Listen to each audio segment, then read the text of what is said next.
The Raven by Edgar Allan Poe. Once upon a midnight dreary, while I pondered weak and weird over many a quaint and curious volume of forgotten lore, while I nodded nearly napping, suddenly there came a tapping, as if someone so gently rapping at my chamber door. "'Tis some visitor," I muttered, tapping at my chamber door. Only this and nothing more. Ah, distinctly I remember. It was in the bleak December, and each separate dying ember wrought its ghost upon the floor. Eagerly I'd wished the morrow, vainly I had sought to borrow from my books of surcease and sorrow, sorrow for the lost Lenore, for the rare and radiant maiden, whom the angels name Lenore, nameless here forevermore.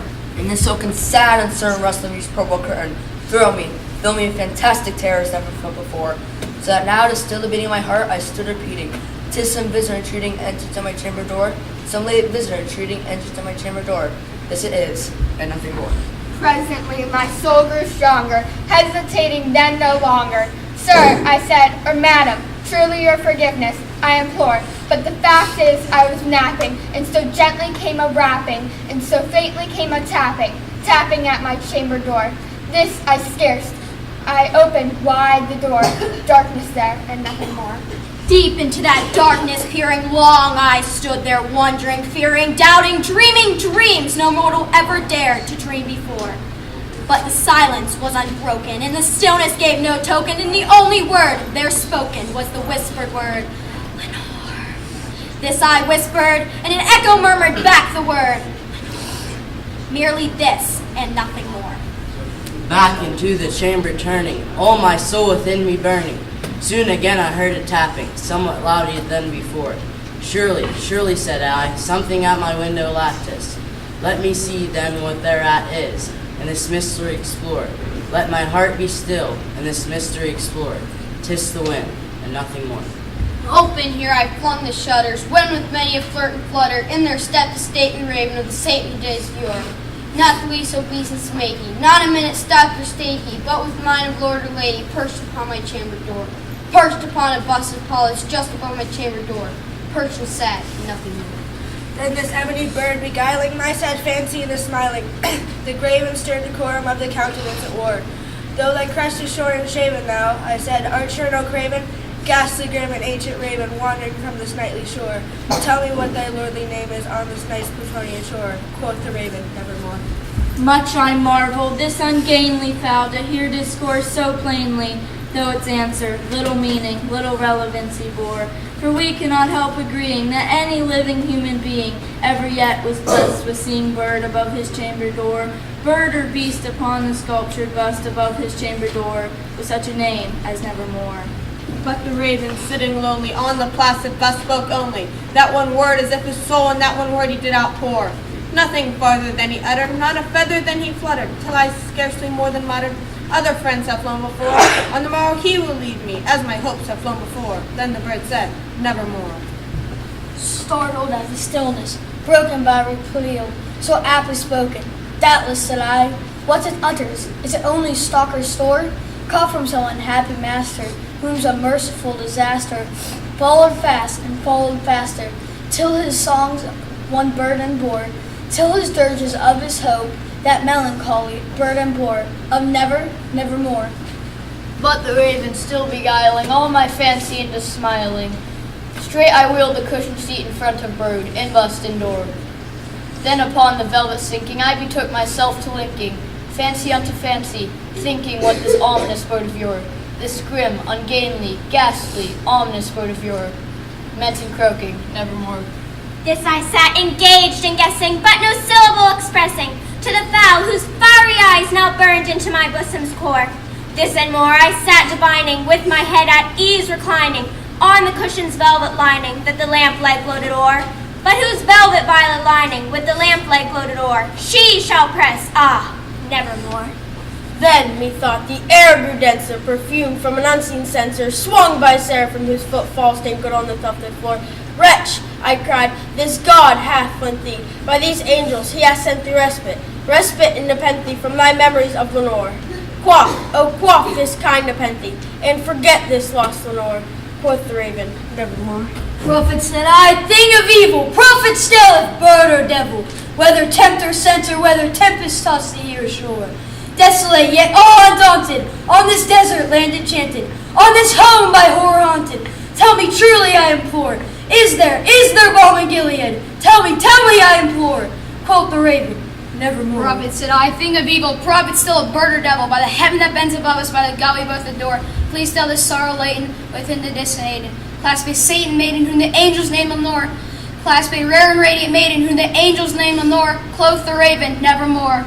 Be that word our sign of parting, bird or fiend, I shrieked up starting. Get thee back into thy tempest and the night's Plutonian shore. Leave no black plume as a token of thy lie thy soul hath spoken. Leave my loneliness unbroken. Quit thy bust above my door. Take thy beak from out my heart, and take thy form from off my door. Quoth the raven, nevermore. And the raven, never flitting, still a sitting, on the pallid bust of Pallas just above my chamber door. And his eyes of all seeming, of a demon's that is dreaming. And the lamplight is streaming, throws a shadow on the floor. And my soul from out that shadow that lies floating on the floor shall be lifted.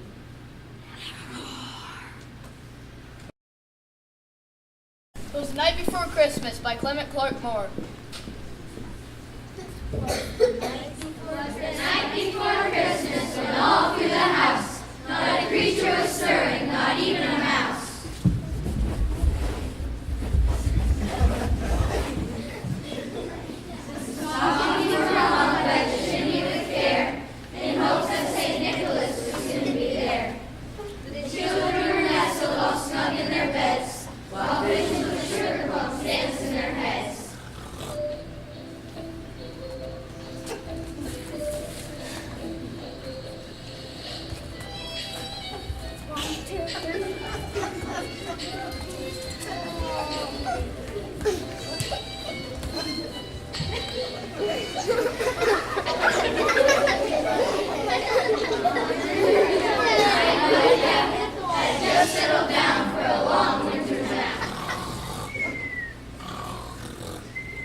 Good night.